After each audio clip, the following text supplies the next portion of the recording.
Bocor. Neng Cang. Kalau gua ngomong diksi kata bocor, asosiasi lu apa? Genteng ya. Iklan, chat, Aquapro. Tapi dalam konteks politik, lu ingat siapa? Itu slogan tahun 2014 ya Mas ya. Dulu dibuat banyak meme itu. Iya. Bocor. Sambil gebrak-gebrak podium. Iya. Kayak Mas Am tadi ya? Iya. Terus ada Amin Rais menang Pak Prabowo kan. Nah, siapa? Prabowo Presiden, Pak Prabowo. Subianto. Dulu kata diksi bocor itu menjadi domain publik ketika menuju kampanye 2014, 2019. Nah, kata bocor itu sekarang, ayo kita bahas. Oke. Sebelum membahas kata bocor itu, Mas Ab dan juga Mas Icang, saya mau menyapa terlebih dahulu ini sahabat Ngutik dan juga pemirsa Sinpo TV. Assalamualaikum warahmatullahi wabarakatuh. Halo sahabat Ngutik dan juga pemirsa Sinpo TV, salam sehat, salam bahagia, salam Ngutik. Kembali, ayo kita ngulik politik. Oh yeah.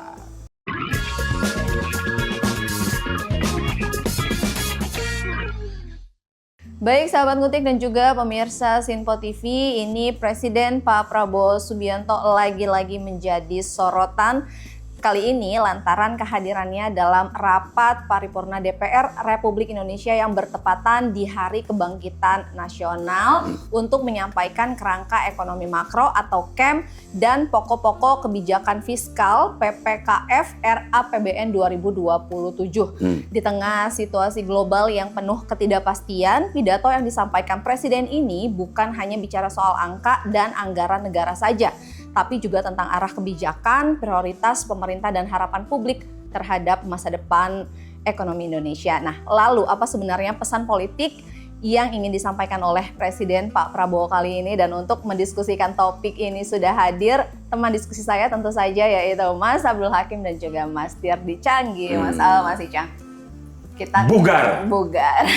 Kita kali ini akan membahas nih, bicara mengenai ekonomi Indonesia yang mana memang kemarin itu Pak Presiden Pak Prabowo ini lagi-lagi menjadi sorotan. Namun kali ini sorotannya itu terkait dengan kehadirannya Pak Presiden Pak Prabowo Subianto ini di rapat paripurna DPR untuk menyampaikan KEM, kerangka ekonomi makro, dan juga pokok-pokok kebijakan fiskal PPKF RAPBN 2027. Nah, mungkin di awal segmen ini kita akan membahas sedikit terkait dengan pidato atau penampilan yang agak lain begitu dari Pak Prabowo dalam menyampaikan pidatonya begitu ya. Karena memang yang saya tahu begitu Mas Ab dan juga Mas Icang, tolong koreksi apabila saya salah. Karena ini rasanya perdana ya Mas ya, Oh iya, seorang yang pertama kali presiden, ya, Cang ya? Presiden hadir. langsung. Udah Menyampaikan, hadir dan menyampaikan pidato KEM PPKF ini begitu ya di hadapan publik, di hadapan masyarakat, juga di para eksekutif begitu kan. Nah, mungkin dalam pidatonya Pak Presiden ini yang saya menarik begitu ya, Mas Ab dan juga Mas Icang, ini saat beliau menegaskan bahwa APBN bukan sekedar dokumen keuangan bangsa, melainkan alat perjuangan bangsa. Itu dia. Nah, tapi saya juga ingin ulikan lebih jauh begitu dari Mas Ab dan juga Mas Icang, ini terkait dengan jika kita lihat penampilan dari Pak Prabowo saat menyampaikan pidatonya, ini kan saya juga tadi sempat melihat ada kesan yang lain seperti itu. Nah, kalau dari ulikannya Mas Ab dan juga Mas Icang, kesan apa sih Mas yang terlihat begitu dari penampilan Pak Presiden Pak Prabowo ini saat menyampaikan pidatonya di rapat paripurna DPR RI yang lalu? Nah, sebelum ke Lojang, ini berkah buat KEM PPKF 2027. Kenapa? Ini sebetulnya forum yang dulu nggak pernah dibahas. Rutin ya ini sebenarnya. Ini kan rutin. forum rutin aja ya. Setiap tahun ya Mas? Disampaikan Setiap tahun oleh Menkeu. Normalnya. Normalnya. Ini menurut lu tadi, ini adalah perdana. Pertama kali. Untuk penyampaian kerangka ekonomi makro dan pokok-pokok kebijakan fiskal APBN dipandu dan di-deliver langsung oleh kepala pemerintahan, presiden. Nah, yang benar ini berkah buat kerangka ekonomi makro, forumnya ya, forum kerangka ekonomi makro dan pokok-pokok kebijakan Fiskal. fiskal. Nah, untuk menilai sekilas tentang bagaimana Pak Prabowo berpidato yang agak lain dalam tanda kutip gitu ya, ada filmnya itu, agak Iya. lain. Iya. Menurut lo gimana, Cak? Ya, silakan Mas Itu, Ica. jadi yang pertama kali gue tangkep, Tia, paruh pertama ya, itu beda sekali dengan penampilan Pak Prabowo pada umumnya. Satu, lebih serius. Dua, gesturnya itu sangat fokus dan sangat artikulatif. Oke. Bahkan gue tangkep nggak ada slip of tongue sama sekali, Mas. Iya. Lancar sekali dan seperti memahami teks sekali ya. Disitulah gue melihat ini nggak normal. Kenapa nggak normal, Cak? Betul, kenapa Karena Mas kan Ica? biasanya Pak Prabowo kan agak lebih spontan, Heeh. lebih casual. Memang di paruh kedua mulai muncul lagi tuh otentiknya Pak Prabowo. Gua rasa memang ini sebuah sinyal yang sedang diberikan kepada rakyat dan juga pelaku ekonomi bahwa pemerintah ini mulai serius, Mas, untuk menanggapi situasi yang tidak normal ini. Oke. Langsung turun gunung Pak Prabowo. Yep. Dan memang ini sebuah tradisi baru. Biasanya itu ya Menteri Keuangan ya. Betul.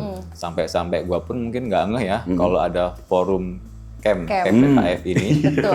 Jadi semua mata all eyes on Pak Prabowo kan. Iya.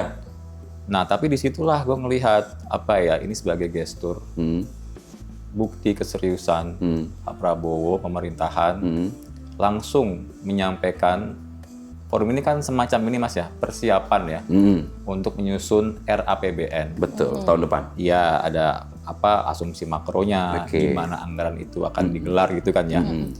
Dan ketika itu gue ngelihat separuh pertama terutama ya, sangat-sangat fokus terhadap isinya. Memang paruh kedua baru muncul tuh. Meskipun Aslinya gue lihat di paruh kedua, Cak, Mm-mm. aslinya keluar tapi masih dipandu oleh teks. Ya, Nah, gue memang agak lain Pak Prabowo menyampaikan kerangka ekonomi makro dan pokok-pokok kebijakan fiskal 2027 kemarin di rapat paripurna DPR itu, Iya. karena tekstual betul, Jang. iya. Biasanya teks itu dibuat pemecah suasana, Iya. ice breaking oleh Pak Prabowo. Apakah pidato yang saya Itu sudah nggak dibikin? ada. Nah, itu. Nah, itulah Mas, karena sehari sebelumnya ya biasalah sebagai pemantau media sosial ya. Iya. Terutama pelaku pasar, Mas, agak harap-harap cemas. Kenapa? Kan sudah ada presiden ya. Oh. Belum lama itu saat Pak Prabowo, yang dolar nggak dipakai orang desa. Orang kampung nggak pakai dolar ya? Yang dulu lagi sempet yang main saham cuma orang kaya. Kan deg-degan nih. Iya, iya. Jangan-jangan di forum resmi ini kalau muncul kata-kata seperti itu lagi agak bahaya nih. Iya, iya. Ternyata kan Makanya nggak tekstual muncul. banget ya. Ya bahkan ini gue lihat mungkin sebagai sedikit penebusan Pak Prabowo mungkin. Oh, gitu Yang ya. mungkin normalnya ya kebanyakan itu addressnya ke masyarakat kecil kan, tier paling bawah. Ini kayaknya sih memang ditujukan untuk semua kalangan, Mas. Dan semua TV menyiarkan, Cang, memang. Itulah makanya lagi-lagi, iya ya ternyata pas gue cek di YouTube last year itu masih Bu Sri Mulyani, Mas. Iya. Oh, yang menyampaikan di forum Iya. Camp dan Iya. PPKF ini. Paripurna masih Bu SMI. Sekarang langsung turun gunung lah Pak Prabowo. Langsung mengadres semua kan. Sangat formal, Mas, gue lihat itu. Iya, formal banget itu. Formal sekali, tertata sekali, terukur sekali. Dan ketika menyampaikan data-data, slide-nya langsung muncul, Cang. Ya. Artinya memang ini sudah dipersiapkan secara matang dan gua sangat yakin teks-teks itu sudah melalui sortiran Pak Prabowo sendiri. Akhirnya meskipun baca teks tapi kan Iya. intonasinya Iya. masih cukup gaya Prabowo Subianto Iya gitu. betul. Terlihat lancar dan organik lah gitu. Iya. Nggak terlalu tekstual banget. Makanya agak lain daripada penyampaian pidato Pak Prabowo sebelumnya nih. Oh, oke. Nah, Mas Saab, dari sisi Mas Saab nih, kenapa kemudian ini Pak Prabowo yang hadir di forum rapat paripurna DPR untuk menyampaikan kerangka ekonomi makro dan juga PPKF di tahun mendatang gitu. Nah, Kalau dari pandangan Mas Saab. Untuk menjawab itu, Ya, gua nukil aja pidatonya Pak Prabowo. kenapa? Di awal-awal, Iya. dalam situasi global yang penuh ketidakpastian, perang di mana-mana, Neng. Pak Prabowo itu ngomongnya, Eropa perang, Rusia, Ukraina. Timur Tengah, nggak berhenti-berhenti. Setelah Israel sama Palestina, Gaza lulu lantak. Iya. pindah itu ke Iran. Dan ini Mas, kemarin pertemuan Xi Jinping dengan Trump di Beijing itu kan berakhir anti klimaks ya. Kenapa anti klimaks? Yang orang-orang berharap itu mereka bahas Iran, nggak bahas sama sekali, Mas. Iya, jadi itu. makin terkatung-katung nasib Iran ini, Mas. Akhirnya ketidakpastian itu sepertinya akan memanjang kan, Cang? Iya. Nah, dalam situasi yang seperti ini, semua negara di dunia mengalami kontraksi. Semua, tidak hanya kita, mengalami turbulensi. Bahkan negara-negara dengan PDB besar, Singapura misalnya, Cang, itu juga mengalami nasib serupa. Bahkan sempat Perdana Menterinya juga langsung shutdown ya, Cang ya. Memberikan warning, turun langsung untuk memberikan instruksi. Lawrence Wong ya? Iya, karena emang situasi yang dihadapi ketidakpastian ini menerabas ke seluruh negara dunia. Nah, dalam situasi seperti ini yang dibutuhkan satu, kepercayaan itu harus kembali, Cang. Ya. Dan jika forum ini tidak digunakan sebaik-baiknya, di situ poin penting kenapa Pak Prabowo kemudian hadir. Ketidakpastian itu telah membuat semua posisi negara dalam konteks ekonomi, sosial, dan politik mengalami guncangan, Cang. Terutama akibat perang ini, sektor ekonomi. Nah, sektor ekonomi ini kita merasakan. Tidak hanya negara yang lain. Apa? Kita, Cang? Rupiah Ambruk ya, Mas. ambruk 17.000 ke atas. Terburuk sepanjang masa itu. Iya. Indeks harga saham gabungan Kebakaran terus, Mas. kebakaran terus. Dan ini kemudian dipakai oleh kelompok-kelompok tertentu yang merasa dirinya kecewa dalam tanda kutip, tidak puas dengan kebijakan Prabowo Subianto, menjadi narasi seolah-olah Indonesia akan sudah hancur. Iya, bahkan hari ini, Mas, tadi sempat di menuju siang ya, sempat menyentuh angka 5 ribuan. Itu kan Apa? angka psikologis IHSG. 5 ribuan itu kan angka psikologis pas pandemi, Mas. Iya, paling rendah itu. Meskipun akhirnya rebound lagi ke 6 ribuan lagi. Oh, sekarang naik ya? 6.100, naik 1,1%, Mas. Nah, setelah 4-5 hari terakhir terus terkoreksi loh itu, Cang. Iya, 2 kali itu sempat 3, sekian% merah. Turunnya ya. Nah, kalau begitu ternyata volatilitas pasar dengan turunnya 2 tokoh, Cang, meskipun belum signifikan, tapi rebound hari ini sudah kelihatan. Kan tanggal berapa itu kalau nggak salah, Bang Dasko, 19 salah ya? satu pimpinan 18 legislatif, apa 19 itu. 19 ya? Sebelum Itu Pak kan Prabowo menyampaikan pidato. Oh, berarti Betul. 19. Itu kan sempat berkunjung ke BI. Gua masih ingat, Cang, ketika Bang Dasko datang ke BI, masih merah loh tuh. Ya. Dan bahkan akhirnya kedatangan ini banyak dikritik. Kemudian pada saat yang sama, Bang Dasko akhirnya mungkin ya sudah didiskusikan dengan matang untuk bagaimana mitigasi agar ini bisa diatasi, menyampaikan bahwa Pak Prabowo nanti di forum kerangka ekonomi makro dan pokok-pokok kebijakan fiskal yang deliver langsung Prabowo Subianto. Dan akhirnya di tanggal 20, Pak Prabowo menyampaikan pidatonya itu. Ya. Dan di situ kemudian kita lihat pasar, Cang. Saat ini berarti per hari ini ya, per hari ini kita tapping. 1,1%. Nah, kita tapping ini tanggal 22 ya. Ini indeks harga saham gabungan naik 1% ya. Iya, dan leading sektornya itu ada 2, perbankan dan tambang. Loh, itu kan salah satu yang mendapatkan rebalancing dari Morgan Stanley, Ya. apa MSCI kan? Ya. Nah, ambruknya kita itu kan tidak murni oleh ketidaksigapan. Adanya ketidakpercayaan, misalnya rebalancing data-data indeks untuk MSCI membuat indeks harga saham gabungan kita Ya. apa istilah lo tadi? Kebakaran. Merah. Kan lagi bersih-bersih juga itu. Nah, dan di sini kemudian membuat seolah-olah kepercayaan investor kita melambat. Nah,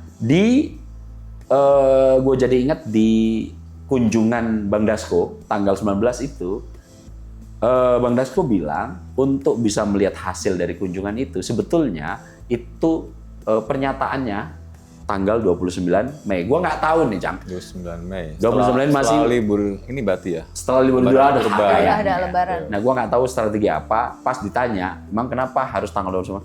Semuanya nggak bisa dikasih tahu di sini kan, itu namanya strategi kata Bang Dasko kan. Nah, coba kita tunggu aja. Tapi dengan turunnya 2 pemimpin lembaga yang berbeda, Iya. kamar legislatif dan kamar eksekutif, dua-duanya top leadernya, Cang. Bahkan eksekutifnya langsung Presiden Prabowo Subianto ternyata mampu membuat pasar sedikit percayanya kembali. Buktinya apa? Indeks harga saham per hari ini IHSG naik rebound. Setelah kebakaran selama 45 hari ini, rebound di atas 1%. Dan juga ini Mas, pas di tanggal 20 itu, hari itu memang IHSG sempat terkoreksi. Oke. Namun rupiah itu sempat naik sedikit 0,3%, tertahan lah paling enggak ya. Tapi Karena pas memang pada saat Pak di hari yang Prabowo sama itu BI rate juga naik Mas, Oke. 50 basis poin. Jadi BI sudah mengintervensi dengan menaikkan jadi 5,25% rate-nya sekarang. Oke. Itu tambahan. Tapi kan pas Pak Prabowo pidato, indeks harga saham gabungan kebakaran besar juga, Cang. Iya, terkoreksi juga. Terkoreksi dulu. Mungkin Baru belum dicerna mungkin. Oh iya, masih hasil-hasil ada waktu pidatonya. jeda kan untuk mencerna ini apa sih isinya segala masih fresh banget kan itu kan soalnya kan. Nah, dari sektor ini semua, itulah mungkin yang bisa gue lihat. Kenapa kemudian forum camp yang biasa cuma dalam tanda kutip ya, mohon maaf tidak mengecilkan Menteri Keuangan, dihadiri oleh institusi ini, Departemen Keuangan, sekarang digantikan langsung oleh Kepala Pemerintahan untuk speech di depan sidang paripurna DPR dalam kerangka untuk persiapan menyusun anggaran pendapatan dan belanja negara 2027. Nah, yang menarik nanti untuk kita bahas dan kita ulik lebih lanjut, kenapa kemudian sentimen pasar sekarang setelah sehari Pak Prabowo ini menyampaikan pidato kok rebound ya? Nah, coba nanti lo kasih ulikan dalam versi. Kita disclaimer dulu nih, Jang. Ya. Kita bukan ekonom. Bukan. Kita hanya analis politik yang nanti melihat bukan dari sisi ekonominya, ini hanya basis quell argumentasi kecil, tapi kita lihat dari sisi kebijakan Public policy ya. Public policy. Nah, kalau itu ranah ilmu politik tuh, Neng. Nah, gua kan S1 S2 dan sekarang mau menyelesaikan S3 ilmu politik, Cang. Iya sih, kalau Good gitu. luck S3-nya. Oke, kalau gitu Mas Ab dan juga Mas Icang, ini nanti mungkin ya di segmen yang selanjutnya kita akan mulai nih membahas masuk ke dalam isi pidatonya Pak Presiden Pak Prabowo begitu ya, karena memang dalam pidatonya yang kemarin disampaikan begitu, kalau saya melihat ini Pak Presiden bukan hanya bicara soal kondisi global saja begitu, tetapi juga ada sejumlah prioritas yang ditegaskan pemerintah dalam RAPBN 2027. Ya. Nanti ulikannya disampaikan di segmen yang selanjutnya ya, Mas Ab dan juga Mas Icang, sahabat Ngutik dan juga pemirsa Sinpo TV, jangan kemana-mana karena sesaat lagi kami akan kembali, pastikan tetap di Ngutik, ngulik politik. Oh yeah.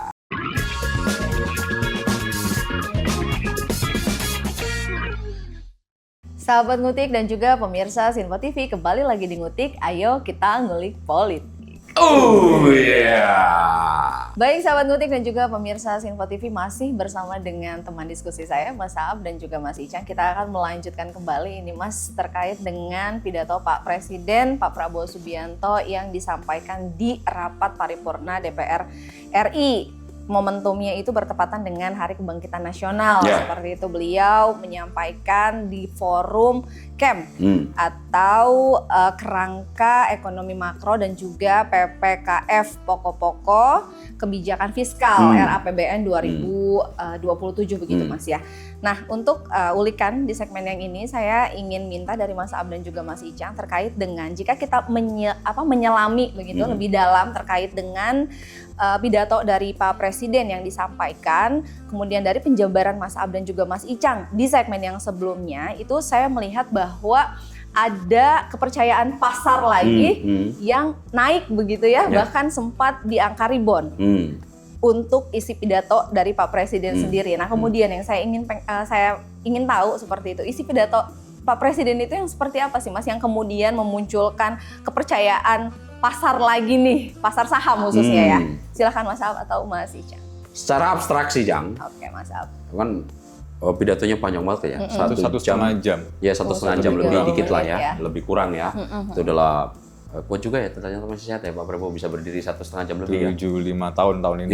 Iya, ya mudah-mudahan sehat selalu aja lah buat presiden kita. Kalau gue ringkas, Cang, secara abstraksi, gue sampai bikin catatan nih, sudah di depan gue, ada 10 poin utama yang disampaikan Prabowo. Tadi kan kita di segmen pertama, kenapa urgensi Pak Prabowo hadir di forum camp PPKF itu? Karena ketidakpastian global. Ini bisa menjadi variabel penting untuk sebuah negara turbulensi dan bahkan ambruk. Nah, Pak Prabowo sudah melihat sinyal ini dan itu menjadi prolog pidato Pak Prabowo itu.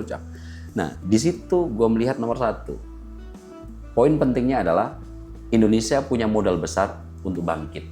Itu poin yang gue rangkum dari isi Pak Prabowo. Kenapa? Karena Pak Prabowo menekankan bahwa Indonesia memiliki satu posisi geografis yang sangat strategis di situ. Yang kedua, sumber daya alam kita nggak ada bandingnya, Cang. Kita punya sawit, kita punya tambang, kita punya batu bara, ya minyak meskipun agak-agak kurang masih 600.000 barel per hari gitu. Kita punya bonus demografi. Kita itu sekarang menjadi negara dengan jumlah penduduk terbesar nomor 4 di dunia. Satu mana ayo? India sekarang. India. Geser sama India sekarang. Kan kalau dulu kan Cina ya. Sama-sama mirip-mirip 1,4 miliar. Ya. Jadi kalau dulu itu Cina, India, Amerika Serikat baru kita. Nah sekarang itu sudah bergeser tuh. India menjadi yang nomor 1, kita di nomor 4. Coba bayangkan dengan jumlah penduduk terbesar di dunia. 290 jutaan ya? Iya, mendekati 280 jutaan itu, ini kan menjadi pangsa pasar empuk kan. Nah ini sebetulnya kalau kita lihat dari sisi keuntungan potensi besar. Nah kita punya objektivitas situasi yang sangat mungkin untuk bangkit. Itu yang pertama. Yang kedua, masalah utama bukan soal kita kaya, Cang, kata Pak Prabowo. Masalahnya adalah di tata kelola. Sumber daya alam kita cukup luar biasa, tapi tata kelola kita rentan. Yang ketiga, kedaulatan ekonomi dan sumber daya harus ditegaskan. Karena persoalannya di tata kelola, maka kedaulatan ekonomi dan sumber daya harus ditegakkan. Itu poin pentingnya. Nanti kita urai dalam beberapa poin yang agak lebih rinci ya. Yang keempat, nah ini tadi yang di pemantik gua itu gue jadi ingat lagi. Kebocoran ekonomi harus dihentikan. Nah ini nanti bocor ini gue akan menyampaikan secara lebih rinci yang gue tangkap dari pidato Pak Prabowo. Yang kelima, pertumbuhan ekonomi yang sekarang ini 5,61, Cang ya. Nah dalam ekonomi makro, asumsi dasarnya nanti, daripada gue lupa, gue sudah ini nih. Pertumbuhan ekonomi di asumsi dasar ekonomi makro 2027 itu dicanangkan di angka 5,8 sampai 6,5%, Cang. Ya cukup optimis lah. Mendekati 6% ya? Mendekati 6%. Nah, nanti lo kasih catatan di situ. Nah, pertumbuhan yang semacam ini harus terasa oleh rakyat. Yang keenam, nah ini yang mungkin agak luput dan jarang dibicarakan. Bahwa ekonomi kita adalah ekonomi yang bergerak ke tengah, yang Pak Prabowo juga sudah mengatakan bahwa kita ekonominya jalan tengah, yang kita namai sebagai ekonomi kerakyatan, yang itu kemudian Pak Prabowo menyebut sebagai ekonomi Pancasila sebagai jalan tengah. Nah, yang ketujuh, swasta ternyata meskipun kemarin diburu, Cang, bahwa enak aja lo yang beringat mereka yang dapat duit, tapi di sini akhirnya Pak Prabowo kembali ke tengah, Cang. Tetap memberi ruang ya. Iya, swasta tetap penting, tapi Pak Prabowo menggarisbawahi harus tetap berpihak pada rakyat. Yang kedelapan, UMKM, anak muda, dan startup perlu diperkuat. Intinya kita diminta untuk kembali sadar pentingnya teknologi. Inovasi. Karena jangan pernah berpikir teknologi nggak penting. Pak Prabowo di situ letterlock ngomong, kau maling-maling itu, bahkan ada satelit yang bisa memfoto pohon per pohon. Jangan pernah mikir kalau pejabat nggak bisa masuk ke sana, itu kau aman untuk melakukan perilaku pencurian. Ini ada teknologi satelit yang bisa motret pohon per pohon. Artinya inovasi teknologi di sini ditekankan juga oleh Pak Prabowo. Yang kesembilan, ini kritik mulai ke sektor ekonomi, Cang. Bank Himbara diminta lebih patriotik.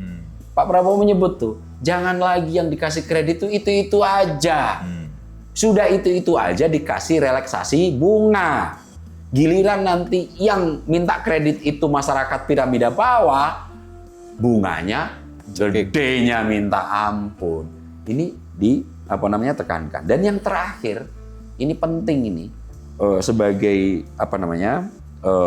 closing dari Pak Prabowo itu reformasi birokrasi dan perizinan menjadi kunci, Cang.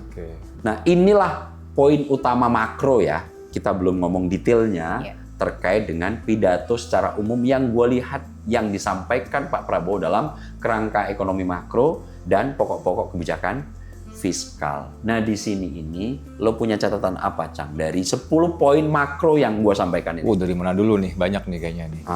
Mungkin yang pertama, Mas, tadi yang luput Mas Saab sebut itu adalah defisit terhadap PDB ya. Oke. Itu angka meskipun kayak sepele ya, tapi itu yang paling ditunggu-tunggu. Lo punya catatan apa?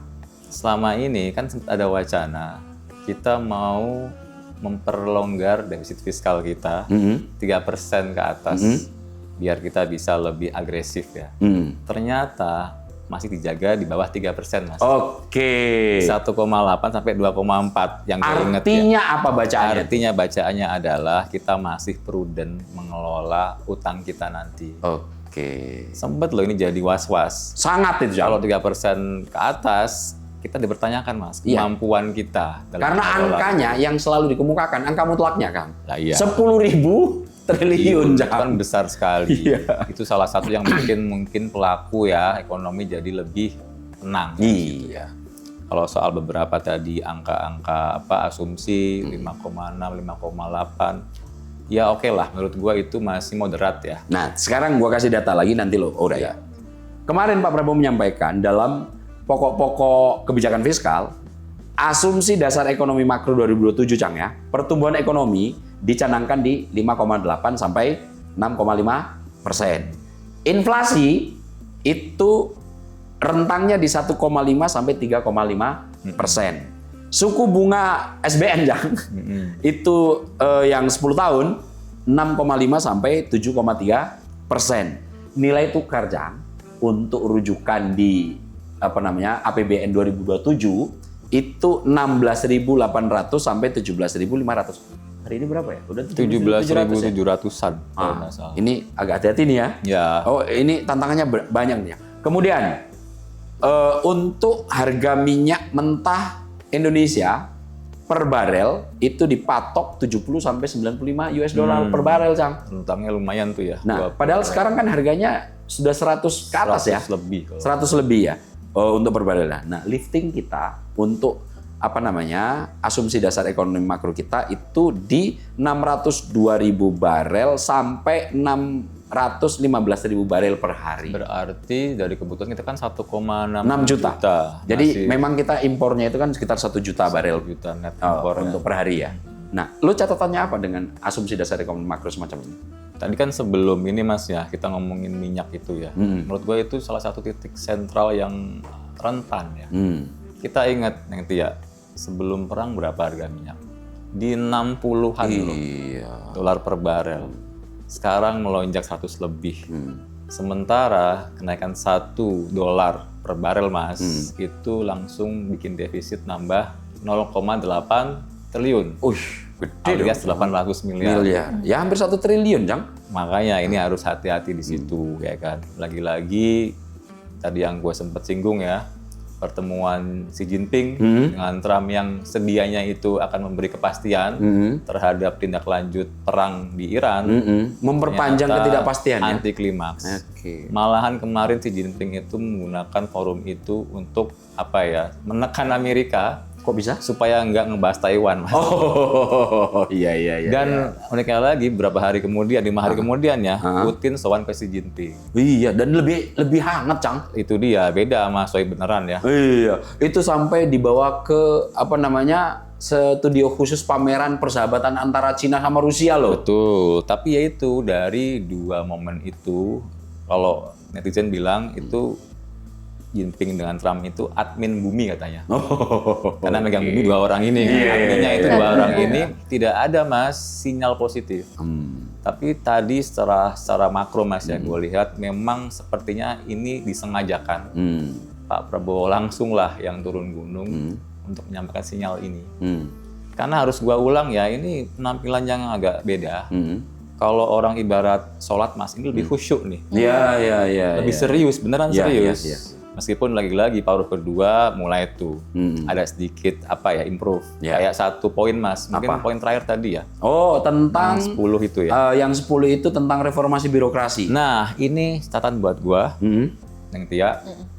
Beliau sempat lebih kurangnya ya menyampaikan tindakan ilegal itu biasanya di backing oleh yang berseragam, Mas. Oh iya, gue lupa itu. Coba lo kasih. Itu menarik banget buat gua. Menariknya di mana? Karena ini menggambarkan, memberikan sinyal akuntabilitas. Memang nggak begitu banyak yang disampaikan, cuma nyebut warna ya. Iya, Kalau iya. nggak seragamnya hijau, coklat. Iya, langsung gitu, apa insinuatif gitu. Nah, itu. Tapi akhirnya kemudian dibungkus langsung TNI Polri. Betul. Gue lebih callback-nya ke ketika Pak Prabowo itu hadir di Nganjuk untuk meresmikan Museum Marsina. Oh iya, apa yang lo catat di Itu situ? agak lebih panjang lebar mengenai hal yang serupa. Bahwa diawali dengan saya sedih sebenarnya. Sedih karena orang yang saya kasih percayaan, kehormatan, jabatan, malah menyeleweng. Beliau bilang, saya ini ketika dilaporkan oleh BPKP ya, auditor pemerintah itu, mereka itu datang sambil agak gemeter katanya. Kenapa? Pak, ini ada temuan, ada dugaan korupsi, itu orang yang dekat dengan saya katanya. Disitulah Mas, apakah ini akan diteruskan apa enggak Pak, gitu kan, tanya gitu. Teruskan kata Pak Prabowo. Mau itu partai saya sendiri, Gerindra, mau itu jenderal atau mantan jenderal, teruskan saja. Gue langsung callback di situ, Mas. Nah, catatan lo untuk yang pidato kemarin? Dan itu akuntabilitas bahwa Pak Prabowo itu nggak akan tebang pilih, Mas. Oke. Bahkan itu gue menangkap sepertinya ditujukan ke pihak-pihak tertentu. Oke. Orang-orang yang dekat dengan dia dikasih kehormatan jabatan tapi malah mengecewakan, menyelewengkan. Oke. Dan pernah ada presidennya, Mas ya, dulu ketika Oh iya, gue ingat betul. Salah satu mungkin, mohon maaf dengan sangat, Bang Edi Prabowo itu kurang dekat apa Iya. dengan Pak Prabowo. Iya. Namanya pun sama, sudah dianggap sebagai putra angkat dan diberikan kepercayaan untuk mengelola KKP. Dan akhirnya dengan kebijakan benur itu, ekspor benur, akhirnya ketika kemudian harus berurusan dengan hukum, Pak Prabowo tidak intervensi sedikit pun. Dan akhirnya beliau harus merasakan akibat dari perbuatan yang ya kayaknya sekarang sudah bebas sih mungkin ya, karena vonisnya 5 tahun di atas 5 tahun. Lanjut. Di situ gue berharap ya bahwa itu akan benar-benar diterapkan Pak Prabowo. Ya. Karena ini sepertinya pesan tersembunyi yang diulang-ulang Pak Prabowo, Mas. Wanti-wanti gitu loh. Jangan macem-macem loh. Oke. Dia bilang kan, kok saya nggak habis pikir ya. Ini kan sudah canggih semua, bisa dicek semua. Kan pasti ketahuan. Iya, iya. Tolonglah jangan macem-macem. Apalagi ke depan, Mas, ini akan ada terobosan yang sangat monumental ya. Nah itu, Apa itu, Mas? ini soal nanti pengelolaan sumber daya kita akan difokuskan kepada satu pintu dalam rangka menutup, menambal kebocoran yang selama ini dikemukakan berulang-ulang juga, Cang, sama Pak Prabowo. Iya. Bocor. Dan Apa itu? PT DSI. Apa kepanjangannya? PT Danantara Sumber Daya Indonesia. Yang bertanggung jawab untuk Mengelola ekspor komoditas strategis nasional. Nah, itu di segmen terakhir, ayo kita bahas. Masih pro kontra tapi ini. Masih pro kontra ya, tapi yang saya tahu informasinya adalah PT ini baru saja merekrut dirut barunya, Mas. Oh, iya. Siapa, Cang? Itu namanya Siapa? Thomas Hah? Mahoni. Orang mana, Cang? Gue pikir tadinya orang NTT, Mas. Ternyata Kelly Thomas Mahoni ini WNA Australia, Mas. Lah? WNA. Coba Orang nanti. bule, Ya, orang bule, ya, ya. coba kita elaborasi nanti di segmen ketiga ya. Ya, siap Mas Ab dan juga Mas Icang. Kita akan jeda sejenak. Dan juga sahabat ngutik, juga pemirsa Sinfo TV, jangan kemana-mana karena sesaat lagi kami akan kembali. Pastikan tetap di Ngutik Ngulik Politik.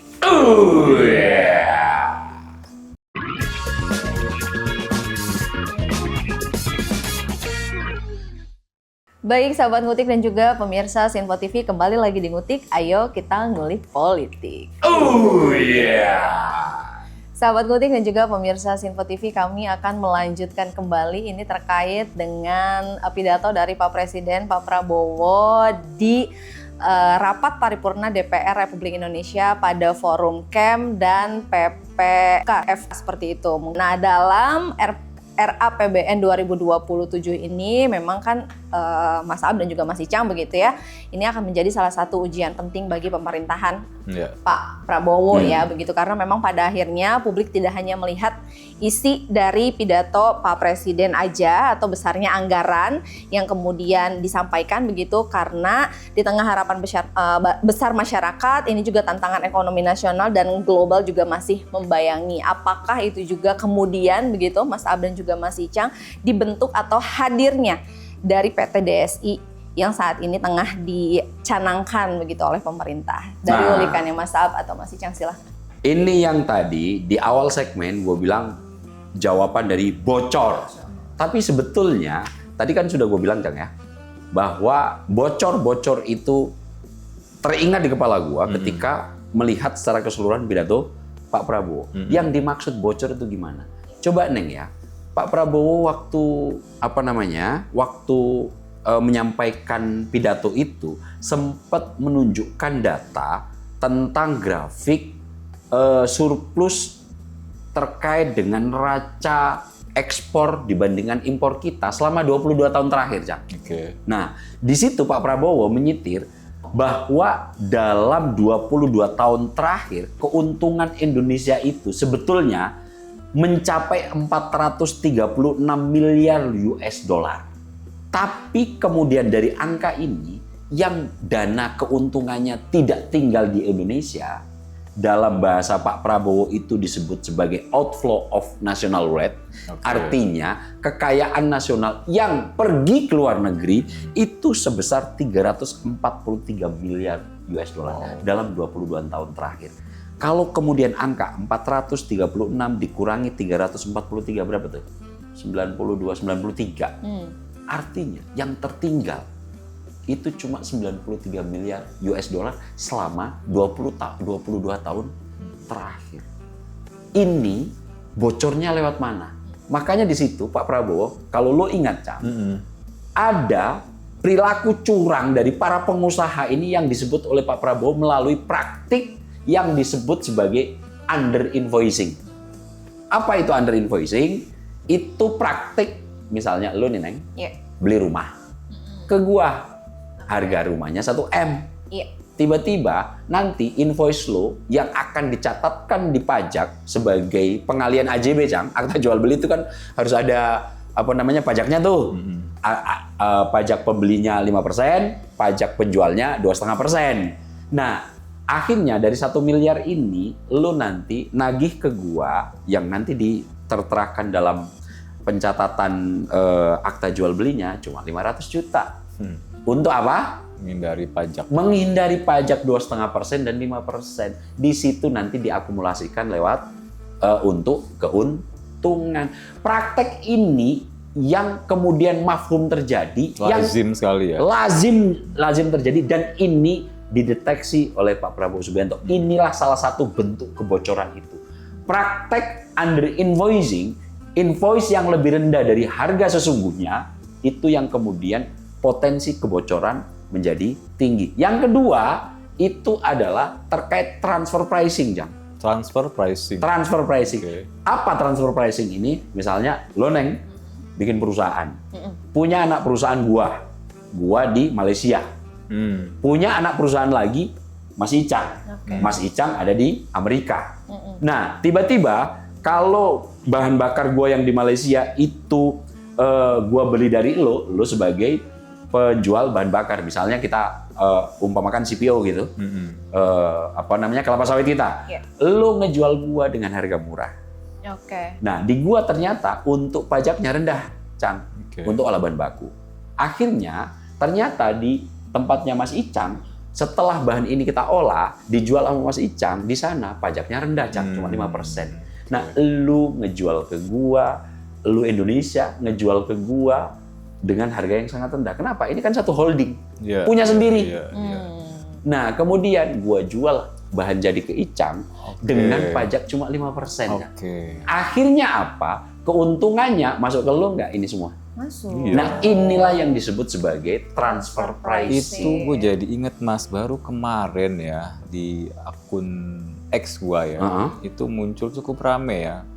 Akun yang berbahasa Melayu, sepertinya dari Malaysia, entah dari mana, pokoknya bahasa Melayu, itu mengomentari bagian video Pak Prabowo yang ngebahas soal harga sawit. Kenapa dia kira-kira? Katanya kan di situ ya, itu kan Pak Prabowo bilang bahwa kita yang lebih banyak komoditasnya, Iya, kita terbesar tapi di yang dunia, Cang. menentukan itu malah negara lain. Nah, itu. Itu nggak nyebut Malaysia loh. Iya. Sepertinya ya, gua ngambil contoh aja, Cang. mereka ada yang kesenggol. Heeh. Videonya rame Mas, dibahas orang Malaysia dan agak caci maki Pak Prabowo di situ Oh, Mas. pantesan nih bazar-bazar Malaysia lagi menyerang Menyalahkan. nih. Sebulan 2 bulan ini Mas, gue lihat lumayan masif. Dan isunya tuh macam-macam. Ada isu kedaerahan, bahasa, dan sekarang ini lumayan masif. Ada yang bilang Mas ya, tapi ini juga harus dibuktikan. Ini mungkin juga tetangga kita sendiri Mas. Jadi tadi lo sempat tadi itu simulasikan itu, gue jadi ingat. Karena kan kalau nggak salah ya ada komentar dari Indonesia kan. Apa itu? Kan Malaysia menyangkal bahwa wah ini kan sebenarnya lo yang nggak becus, bukan salah kita. Oh. Ada yang nyamber gini Mas, loh gimana nggak salah lo juga?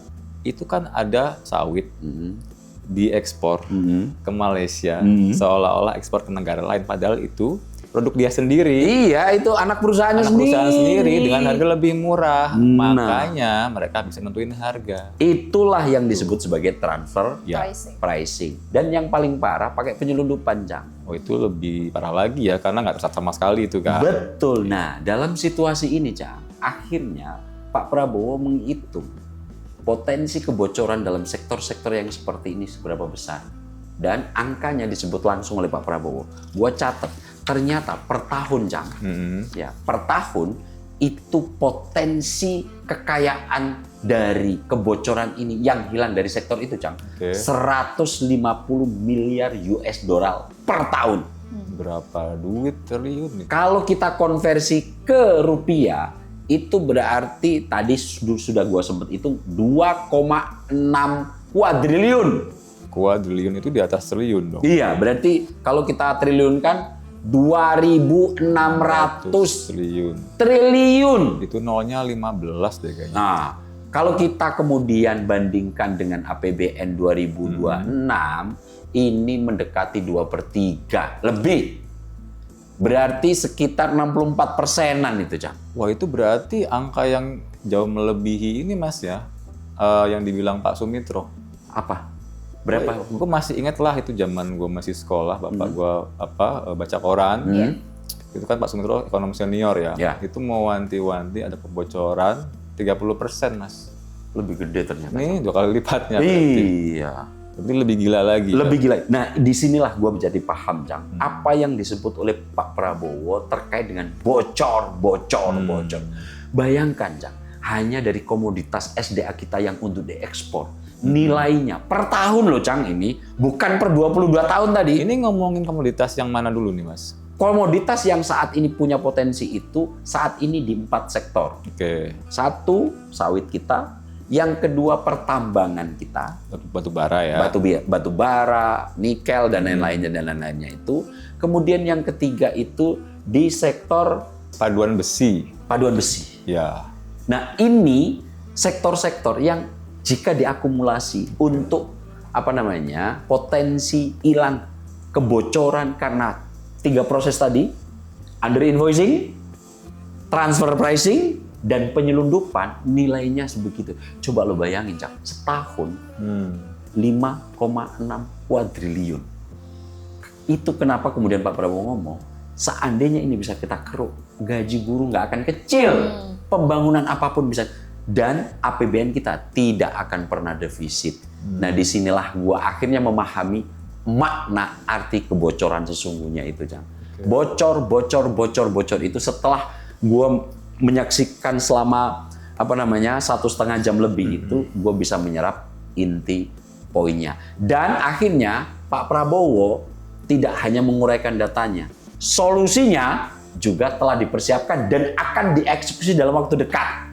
Apa itu tadi yang lo ceritakan, Cang? PT DSI, Itu. PT Danantara Sumber Daya Indonesia. Yang itu nanti per 1 Juni Iya. langsung efektif. Sudah operasi ya berarti. Karena PP-nya sudah ditandatangani. Nama PP-nya itu adalah Peraturan Pemerintah tentang Tata Kelola Ekspor Komoditas Sumber Daya Alam, Jang. Oke, berarti ini untuk menjawab simpang siur kemarin Mas ya. Ya. Kan sempat di awal itu pasar itu negatif reaksinya.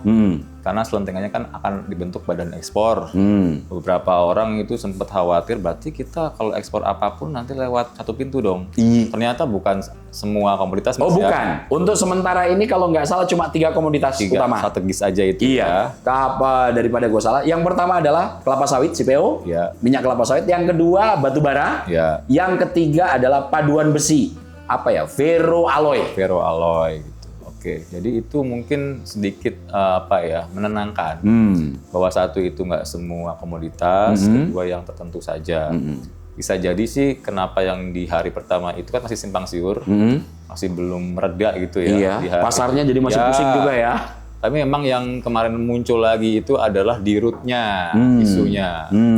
Yang pas gua baca Kelly Thomas Mahoney, gua kan jadi ingat ini Mas di Root Agrinas ya. Iya, makanya tadi orang mana tuh? Mungkin Timur Timur, Gitu. mungkin orang Kupang, ternyata WNA Australia. Oke. Nah, menurut Mas Saab gimana nih? Ini kan menarik nih. Presiden baru ya, nggak baru-baru amat. Pernah ada juga Mas. Ya di Garuda pernah. Garuda Dan pernah. sebetulnya ini sosok kan sudah malang melintang di BUMN kita, Jang. Ya, tapi menurut Mas Saab, apa nih urgensinya memilih seorang WNA sebagai komandan di PT DSI ini? Gue ya, Jang ya. Iya. Kita ini punya problem serius terkait dengan kepercayaan. Oke. Kita itu punya problem serius, meskipun ini sudah diingatkan oleh Pak Prabowo kita untuk tidak inferior, kita tidak usah menghamba kepada mereka-mereka yang mengajari tapi tidak melaksanakan apa yang mereka ajarkan. Iya. Tapi dalam derajat tertentu tingkat kepercayaan kita, kalau gue pinjam istilah lo tadi, kita ini kalau ngelihat bule masih inferior betul. Masih look up. Masih betul ya? look up gitu.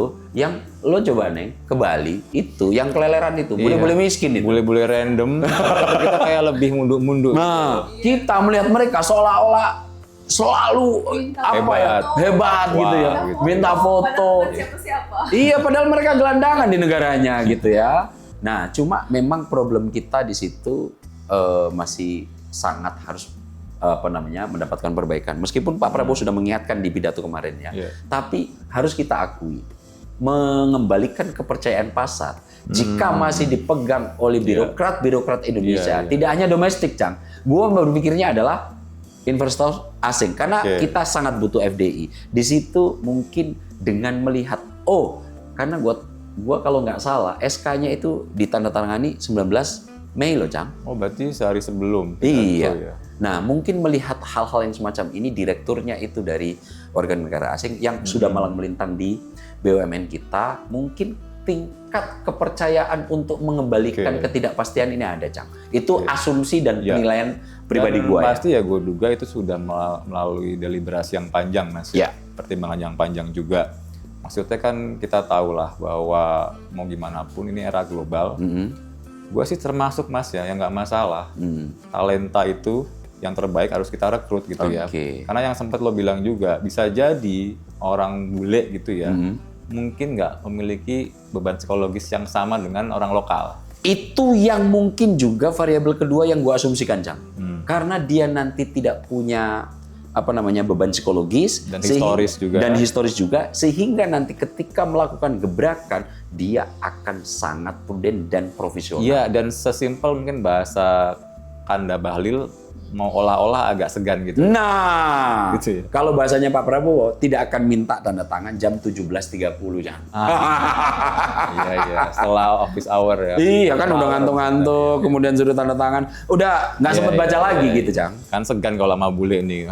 Nah, sekarang ini nanti akan efektif tanggal 1 Nah, Juni. ini kan nggak langsung Mas ya, masih ada periode transisi ya kalau nggak salah. 1 Juni sampai akhir tahun Ya. itu transisi Betul. masih ekspor normal. Ya. Namun apa Mas? Setelah itu nanti mungkin kemungkinan besar ini kalau gua ini pelaksanaannya akan bertahap. Tahap transisi berlangsung 1 Juni sampai 31 Agustus. Kang. Oke. Nah, kemudian nanti pada tahap ini transaksi ekspor masih dilakukan perusahaan dengan buyer yang Langsung, bersangkutan. oke. Ya. Kemudian tetapi dokumentasi ekspor sudah masuk ke Danantara Sumber Daya Indonesia. Oke. Nah, mulai 1 September 2026, seluruh proses transaksi, kontrak, pengiriman, hingga pembayaran direncanakan dilakukan melalui Danantara Sumber Daya Indonesia. Oke, berarti coba ya ini gua rangkum supaya lebih sederhana di pikiran gua, Mas. Iya. Yang pertama transisi nih. Jadi Danantara atau DSI itu mencatat aja ya. Ya. Semua dokumen diserahkan ke Ya. DSI.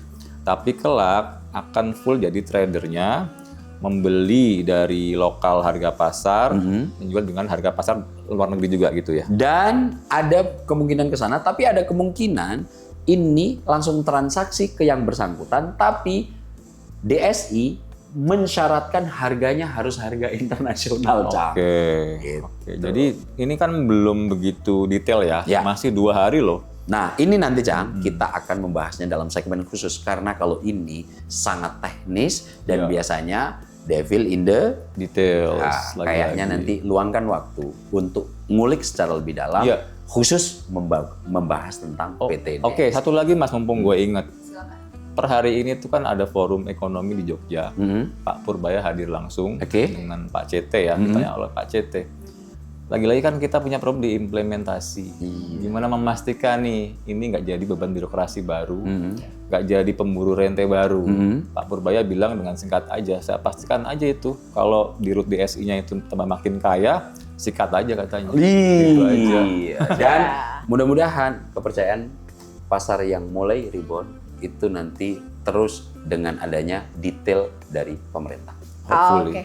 Iya, Mas Ab dan juga Mas Icang begitu ya, sedikit closing dari saya. Ini kan pidato Pak Presiden sudah disampaikan.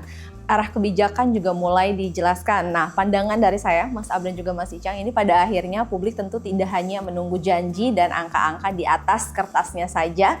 Karena sebesar apapun visi yang dibangun, publik hanya ingin pembuktian bahwa optimisme itu benar-benar sampai juga di masyarakat. Dan sahabat ngutik juga pemirsa Sinpo TV, ini juga saya mau mengingatkan kepada Anda, saya juga optimis nih gitu, bahwa Anda juga kembali begitu ingin menyaksikan tayangan kami, silakan langsung saja kunjungi kami di sosial media kami Skala Survei Indonesia @SSI_official. Dan akhir kata kami bertiga pamit undur diri. Wassalamualaikum warahmatullahi wabarakatuh. Salam sehat, salam bahagia, salam ngutik. Kita sudah selesai ngulik politik. Oh yeah.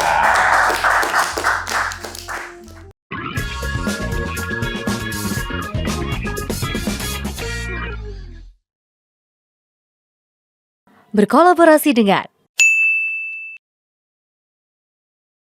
Terima kasih sudah menonton video ini sampai akhir ya. Agar tidak tertinggal video-video kami selanjutnya, yuk jangan lupa tekan tombol subscribe dan nyalakan lonceng notifikasinya. Dan untuk berdiskusi, silahkan tulis pendapatmu di kolom komentar ya.